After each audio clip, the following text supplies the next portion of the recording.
பகுதி ஒட்டிய நூற்றுக்கணக்கான கிராமங்கள் பெரும் அளவில் பாதிப்புக்குள்ளாகி மக்கள் மிகப்பெரிய துயரத்தை துன்பத்தை சந்திக்கிறார்கள். அதனால் மாண்புமிகு அமைச்சர் அவர்களை 4 ஆண்டு காலத்தில் முதல் முறையாக தங்களை சந்தித்து ஒரு கடிதம் கொடுத்தேன். இந்த பகண்டையில் ஒரு பாதுகாக்கப்பட்ட ஒரு தடுப்பணையும் வெள்ளம் ஊருக்குள் வராமல் தடுப்பதற்கான பாதுகாப்பு அரண்களையும் தடுப்புச் சுவர்களையும் ஏற்படுத்தி தர வேண்டும் என்று தாங்களும் அதற்கான முயற்சிகள் எடுத்து துறையின் செயலாளருக்கு அறிவுறுத்தினீர்கள். ஆனால் என்ன காரணத்தினாலும் விடுபட்டிருக்கிறது.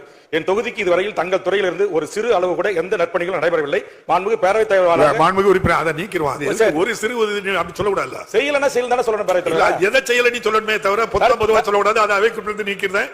மாண்புமிகு அமைச்சர் முடிச்சிடறேன். அதனால மாண்புமிகு பேரவை அவை முன்னவருக்கும் மாண்புமிகு நீர்ப்பாசனத்துறை அமைச்சர் அவர்களுக்கு உடனடியாக இந்த கூட்டத்தொடரிலே அதற்கு சிறப்பு நிதி ஒதுக்கி அதை தடுத்தால் தான் மக்களின் உயிரை காப்பாற்ற முடியும். மாண்புமிகு அமைச்சர் பெருமக்கள் துணை முதலமைச்சர்லாம் வந்து பார்த்திருக்கிறார்கள். அந்த பகுதியை மக்களின் துன்பத்தை துயரத்தை வழிகளை உணர்ந்து இந்த வேண்டுகோளை முன்வைக்கிறேன். பேரவைத் தலைவர் வாயிலாக தடுப்பணை அமைத்து தருவார்களா, காங்கிரஸ் எழுப்பி தருவார்கள் என்று கேட்டு அமர்கிறேன். நீங்க எல்லாம் மூத்த உறுப்பினர் குற்றச்சாட்டுகள் எல்லாம் சொல்லக்கூடாது. இந்த நேரத்தில் எதை வேணும்னு கேட்கறது தான் கேள்வி. அவ்வளவுதான்.